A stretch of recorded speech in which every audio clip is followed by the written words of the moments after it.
Assalamualaikum adik-adik, berjumpa lagi dengan saya. Sekarang kita akan belajar tentang besaran turunan. Apa sih besaran turunan? Yaitu besaran yang terbentuk dari satu atau lebih dari besaran pokok. Yang termasuk besaran turunan yang pertama adalah luas. Dalam satuan internasional atau SI memiliki satuan meter pangkat 2 atau meter persegi. Untuk lebih tahu tentang luas, perhatikan contoh berikut. Misalnya, ayahnya Udin akan menjual tanahnya yang berukuran 20 dikali 10 meter. Jika per meter harganya 1 juta, berapa uang yang diperoleh oleh ayahnya Udin jika tanah itu terjual? Udin ditugaskan untuk menghitung berapa hasil yang akan didapatkan oleh ayahnya si Udin. Yang dilakukan pertama adalah menghitung luas tanahnya dulu.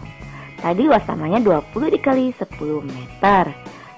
2 kali 1 kita tulis 2. Dan 0 yang tersisa taruh di belakang 2-nya, dijejer. Jadi 200 meter pangkat 2. Ingat kalau luas satuannya meter pangkat 2. Berapa uang yang diperoleh oleh ayahnya Udin jika menjual tanahnya? 200 tadi yang luas tanah kita kalikan dengan 1 juta harga per meter.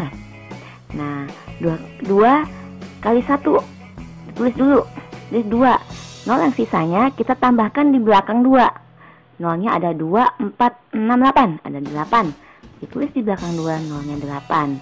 Hasilnya uang yang diperoleh oleh ayahnya Udin adalah 200 juta rupiah. Selanjutnya, volume yang termasuk juga besaran turunan. Volume padat jika diukur dalam satuan meter, maka volume benda padat diperoleh satuan meter kubik atau meter pangkat 3. Pada suatu hari, Lani menemukan kardus yang berukuran 8 cm, panjangnya lebarnya 5 cm dan tingginya 6. Berapakah volume kardus tersebut? Untuk menghitung volume, panjang dikali lebar dikali tinggi. Tadi panjangnya 8, lebarnya 5, tingginya 6. Kita tulis 8 dikali 5 dikali 6. 8 kali 5, 40. Nah, 6-nya dikalikan di belakangnya 40. 4 kali 6. 4 kali 6, 24. Yang belum dikalikan tadi 0. Taruh di belakangnya 4. Jadi 240 meter pangkat 3 volume dari kardus yang ditemukan Lani. Selanjutnya, volume pada benda cair. Ya, perhatikan contoh. Misalnya Dayu memiliki uang 15.000. Ia ingin membeli minuman bersoda. Jika beli kemasan botol berukuran 2 liter, harganya 15.000 sesuai dengan uangnya Dayu. Sedangkan kemasan kaleng yang isinya 300 ml, harga per kalengnya 5.000. Dayu ingin membeli kemasan yang isinya lebih banyak. Dengan uang 15.000 berarti Dayu mendapatkan 3 kaleng karena 3 dikali 5.000 sama dengan 15.000. Ya, bandingkan kalau botol 2 liter sama dengan berapa mililiter ya. Nah, yang kita lakukan adalah membuat 7 anak tangga.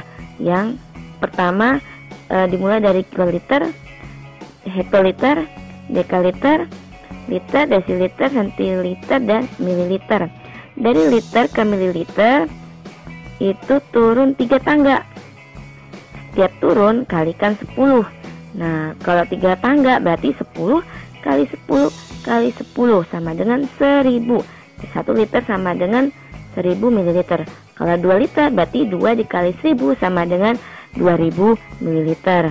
Sedangkan yang kaleng tadi dengan uang 15.000 mendapatkan 3 kaleng.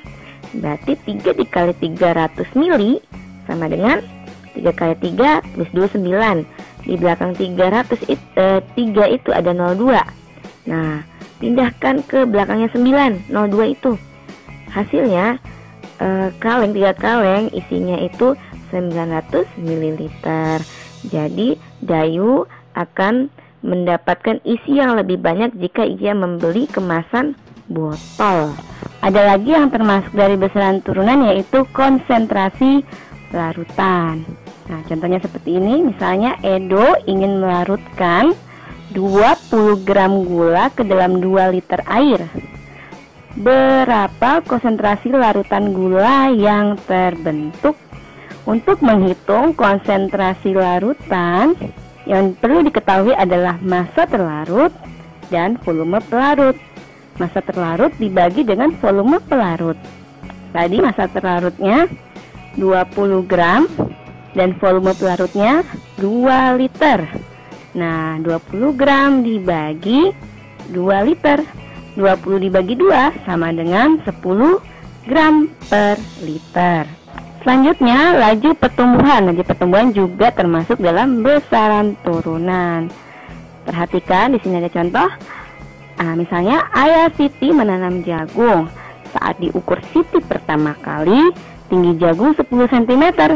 Selang 2 minggu kemudian, ternyata tingginya menjadi 17 cm.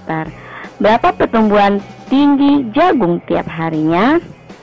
Nah, kita bisa menghitung tinggi jagung tiap harinya dengan melalui laju pertumbuhan.